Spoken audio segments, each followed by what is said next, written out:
She told me it was all in my head until I found her old diary with my name crossed out. When Leah first started saying I was imagining things, I didn't think much of it.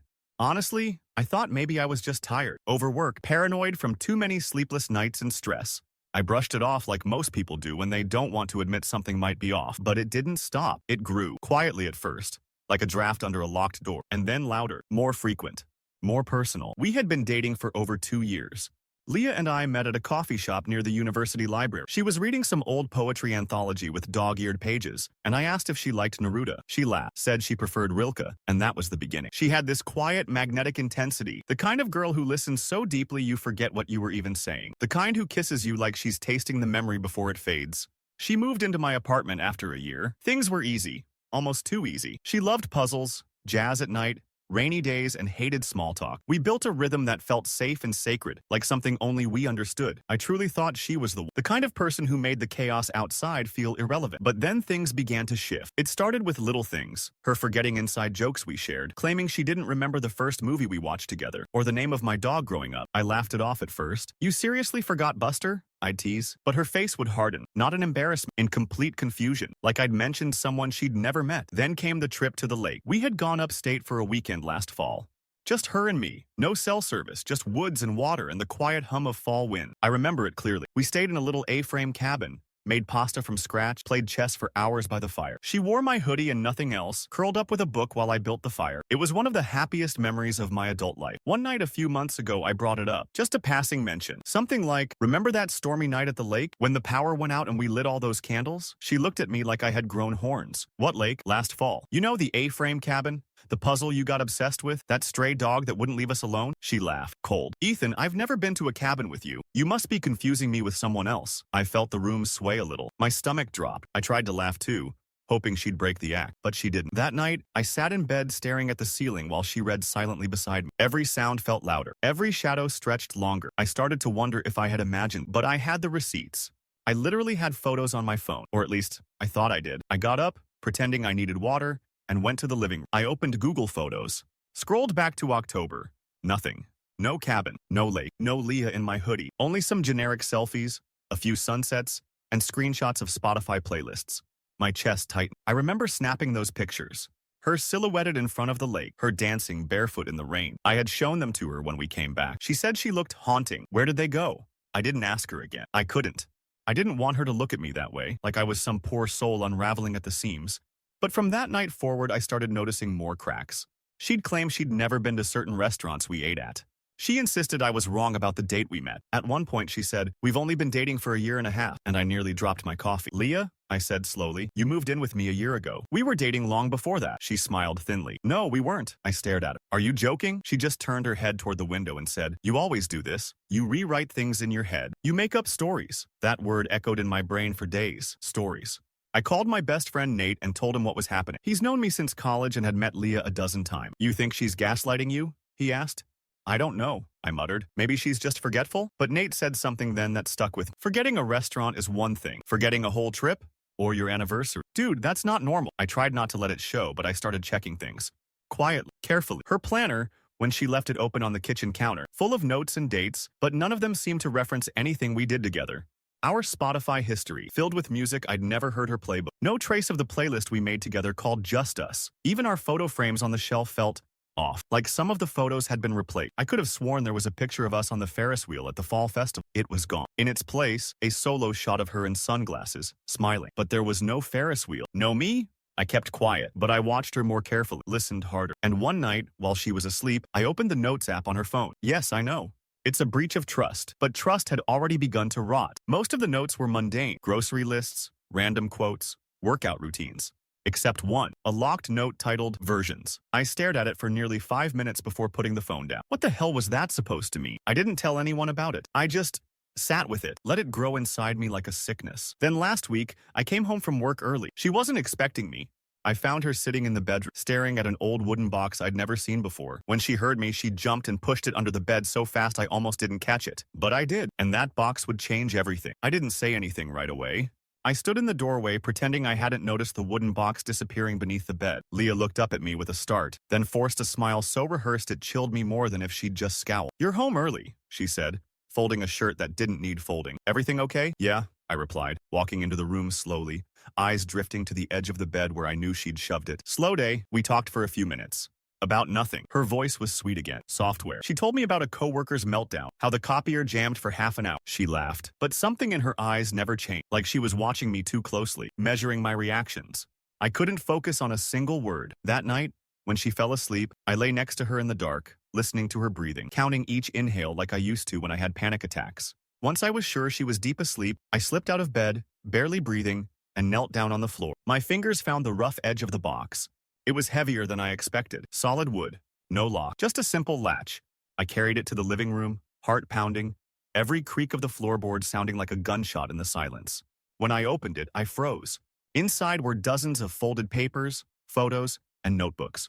None of them were familiar, and yet they felt intimate, private in a way that made me feel like an intruder in my own life. I picked up a stack of Polaroids. Most were of Leah, younger, same half smile, same posture, but not taken by me. In some, she stood beside men I didn't recognize. Sometimes their faces were scribbled out in black ink. Sometimes their names were written on the backs, crossed out violently. One caught my attention. It was a picture of her sitting in what looked like a restaurant booth, candlelight flickering in her eyes. Her hand was resting on someone's, but the person's hand had been ripped out of the photo, like physically torn, the corner missing. Behind the stack of photos, there was a small notebook. It had a soft brown leather cover, faded, smelled old like cedar and paperbacks. The first few pages were basic journal entries. Nothing strange, ramblings about books, favorite songs, tea brands. But then, in a different pen, the tone shifted. It wasn't dated. It started mid-sentence. He keeps saying we've been together 2 years. I only started this version 3 months ago. How can he not tell? I froze. My throat dried out like I'd swallowed dust. I kept reading. I can't keep track of which stories I've kept and which I've erased. He remembers things that aren't real, or maybe were real once, but not anymore. I told myself I wouldn't let it get this far again, but he looks at me like he knows me. That's the most dangerous part. My hands trembled. Below the paragraph, a name, Ethan, scratched out so violently it had torn the page. I blinked at it. My name, over and over, written in different handwritings, all crossed out, each time followed by a different name underneath. Jared, Colin, Alex. My name wasn't the first, and somehow I knew it wouldn't be the last. I flipped through the rest of the pages, each more disjointed and disturbing than the last. Sometimes I wonder if they're really different at all, or just variations of the same disappointment. I used to love the way he said my name. Now it sounds fake. Is it wrong to want something clean? Something I haven't broken yet? I sat on the couch, the box open beside me, my heart threatening to rip through my chest. I didn't sleep that night, just sat, notebook in hand, rereading everything until it became noise. The next morning I confronted her, not with shouting, not with rage. I simply laid the notebook on the table when she came in to make coffee. She stopped cold. Her hands gripped the counter, tight. You went through my things, she said. No anger, just stillness. I said nothing. She looked at the notebook, then at me, and finally said, you shouldn't have seen that. That's all you have to say? My voice cracked. You erased me. You rewrote us like I was just another placeholder. She sighed, like I was a child throwing a tantrum. You don't understand. Then explain it to me. She sat down across, calm, composed, like we were talking about the weather. Some people collect memories. I collect versions. That's how I've always lived. Each person, each phase, they serve a purpose. But when it ends, I don't mourn. I just move on. Clean slate. You weren't supposed to keep holding on to the wrong version. My head swam. I'm not a version, I said. I'm a person. She tilted her head. Then why do you feel so replaceable? That sentence. It hit me harder than anything in the diary. I stood up and left the apartment without another word. I walked for hours, through streets I didn't recognize, under skies that felt like they might fall. Everything felt unstable, warped.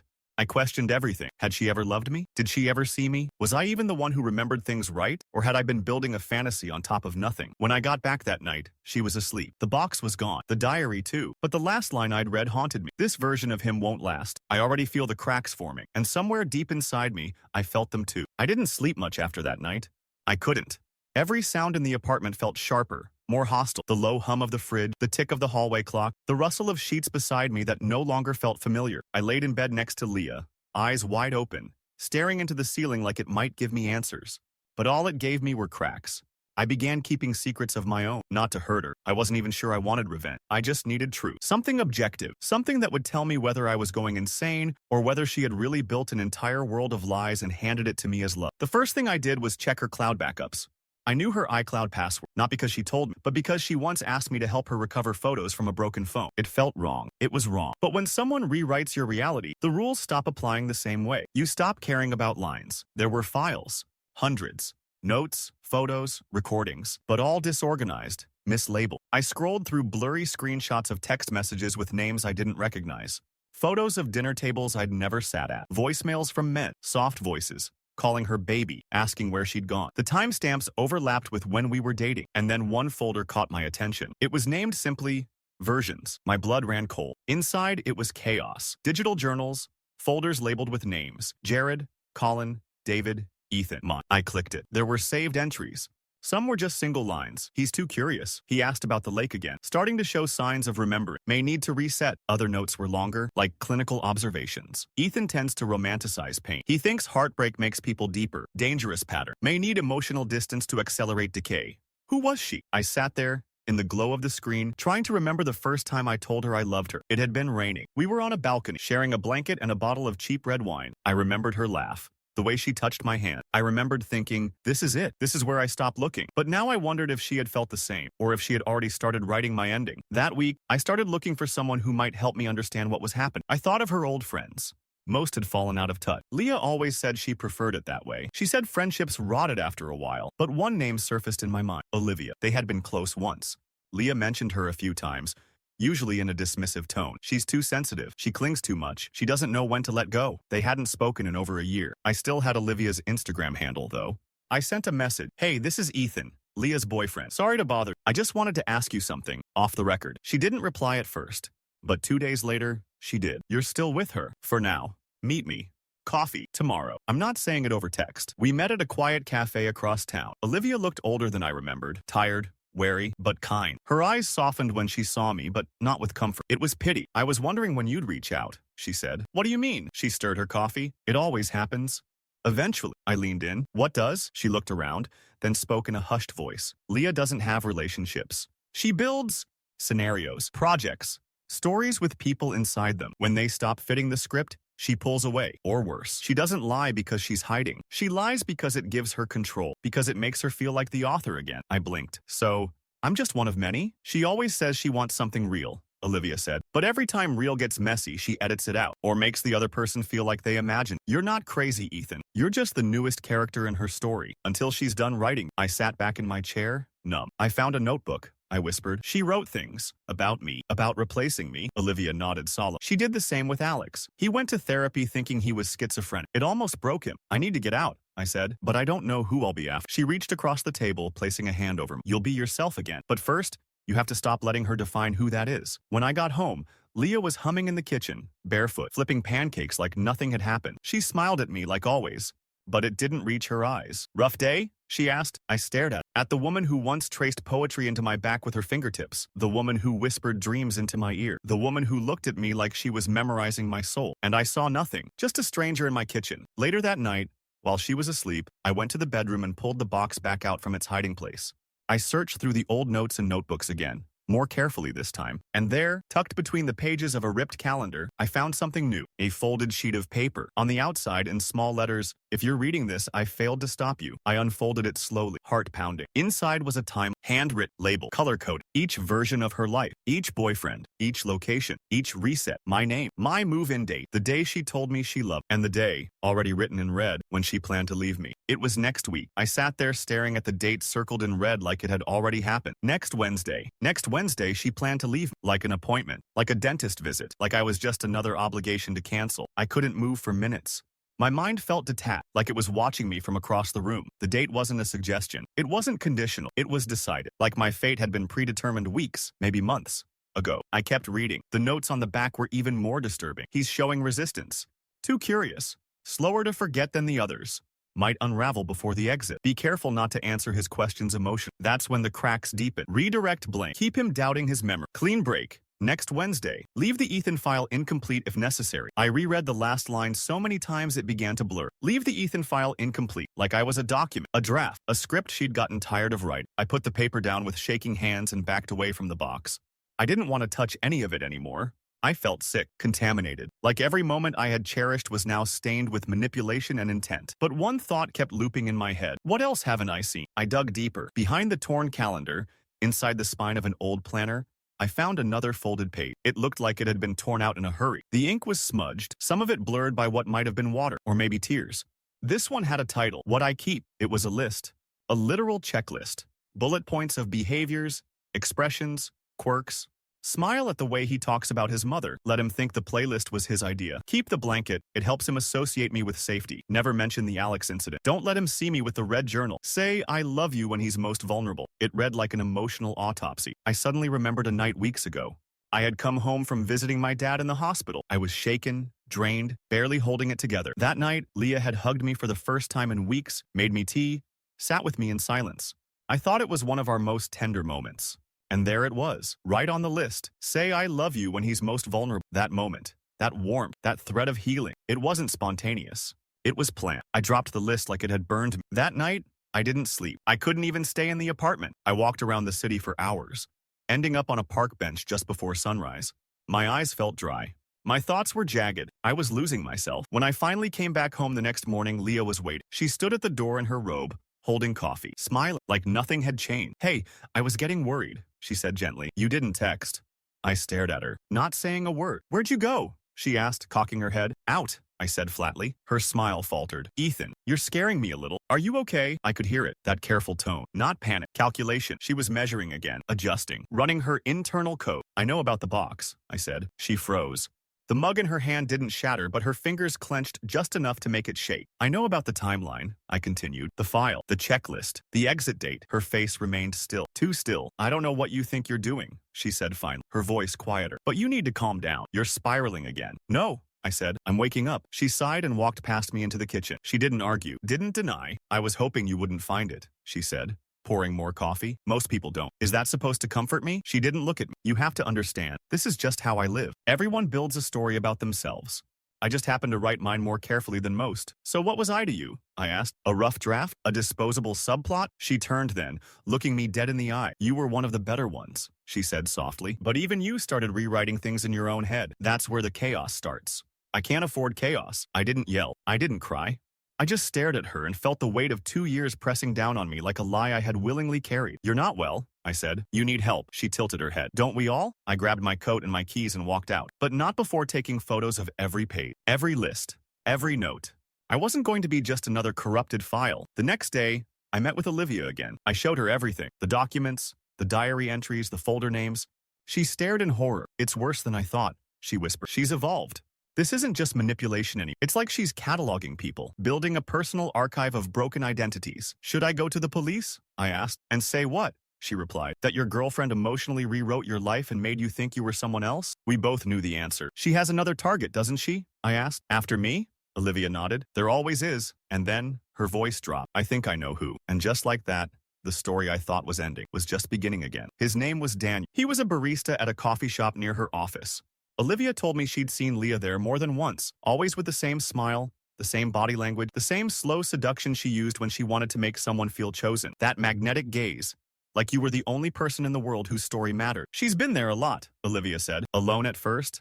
Then they started talking. Now I think he's in whatever phase comes before she breaks them. I didn't want to believe it. I knew it. But part of me still flinched at the thought that while I was mourning the end of something I thought was love, she had already begun building a new version, a clean slate.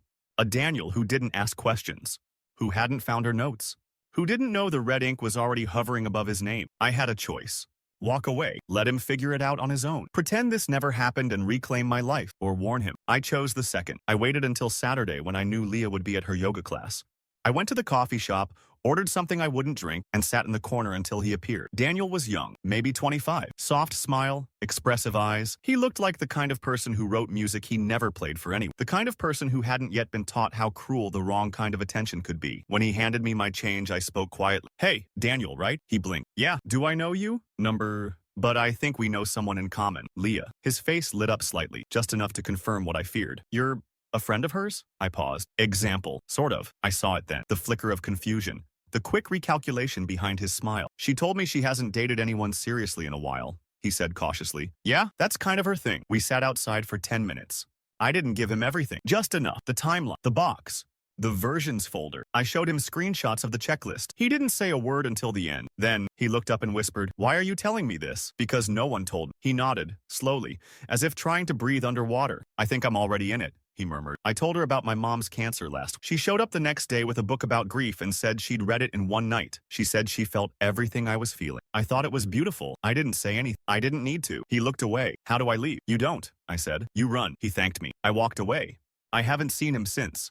Back home, the silence between Leah and me thickened. We barely spoke. She didn't ask where I went or who I saw. She just watched me, like she was already mourning me, like she knew I had found too many pieces. And then, the day circled in red came. Wednesday, I didn't go to work. I waited. Leah came home at 6:12 p.m., exactly on time. Her bag was already packed. She didn't bother hiding it. She stood in the doorway, holding it in one hand like it was just a gym tote. You read it all, didn't you? She asked. Yes, I knew you would. There was no emotion in her voice. No anger. No regret. Just quiet resignation, like she was reading her lines and waiting for the curtain to fall. I told myself this version wouldn't need to end in chaos, she added. But you always dig, Ethan. That's the one thing I can't erase. I stared at her. I wanted to scream. I wanted to beg her to tell me it wasn't all fake, that some part of it, of us, had been real. But she just smiled faintly. You made a good Ethan, she said. And then she turned, walked out the door, and disappeared. No goodbye. No apology. Just silence. And the faint click of the door latch behind her. I didn't follow. I didn't cry. I just sat on the floor of the hallway, head in my hands, and let the cold evening air creep in through the crack under the next few days blurred. I deleted her number, took down the photos, packed away the things she left behind. A necklace, a scarf, her half-empty bottle of lavender shampoo. I didn't throw them out. Not yet. I didn't know why. I saw Olivia once more. We didn't say much, just sat together in the park for an hour without talking. She finally broke the silence. She always leaves behind just enough to keep you wondering. That's her last edit. I nodded. And then, 3 nights ago, I found something new. It wasn't in the box. Not on her cloud. Not in any journal. It was under the lining of the drawer in our nightstand. A small black USB stick taped to the bottom. I don't know how I missed. There was only one file on a video. And as I watched it, my hands trembling, I realized Leah wasn't just rewriting memories anymore. She was documenting everything. The file was dated 6 months ago, long before anything felt wrong. Before the first time she told me I was misremembering. Before the trip to the lake disappeared from her mouth. Then my phone. Before the cracks. I almost didn't click play. Part of me was terrified that if I watched it, I'd never stop falling. That I'd question everything I'd ever known about her, or about myself. But I had to. The video started in darkness. Then, a frame flickered to life, grainy, like it had been recorded through a laptop webcam. Leah sat in the center, staring at the screen. The room behind her was our bedroom. Our bed, my pillow visible just behind her shoulder. She was calm, cold. Journal entry. Ethan, Version 3, she began. I stopped breathing. Integration phase appears successful. Subject has accepted modified timeline. Removed references to October trip and family photos. Began soft destabilization last week. Shifting date recollections. Memory contradiction. Resistance minimal so far. She looked down at a notebook in her lap, then back to the camera. Notes: Ethan displays high emotional attachment. Uses sentiment to anchor memory, especially auditory and tactile. Continued physical affection delays fragmentation. Will taper. I couldn't look away. Projected exit timeline, 3 months. Possible earlier if cognitive dissonance accelerates. Preparing next profile. Preliminary contact established. Daniel. She smiled, just a little. I'll miss this one. He's poetic, but too persistent. The video ended. I sat in silence for what felt like forever. Laptop burning into my thighs. Her frozen face still burned into the screen even after it faded to black. It was never love. Not even close. It was a study. I wasn't her partner. I was her subject. I backed up the file, encrypted it, and stored it in 3 different places. Not for revenge. Not for justice. For proof. For me, so that the next time I woke up in a cold sweat wondering if I'd imagined it all, I'd have something real to hold on to. I haven't heard from her since. No texts, no calls. Not even a cryptic quote sent in the middle of the night, like she used to do in the beginning, when I still thought she was mysterious instead of methodical. I did hear from Daniel, though. He moved out of the city, started therapy, sent me a short message last week. Thank you for saving me from something I didn't understand. I hope you're healing. Healing. It's such a pretty word, but healing doesn't mean forgetting. Healing means knowing what happened, sitting with it, and choosing to keep living anyway. Some days are better than others. I started journaling. I write things down twice now, once on paper, once on my phone, just to be sure they happen. I stopped looking over my shoulder when I walk, mostly, but I still keep the notebook she wrote, the one with my name crossed out. I keep it not to hurt myself, but because I need to remember that even when someone else tried to erase me, I still existed. I survived being rewritten, and I'm writing the rest of the story myself.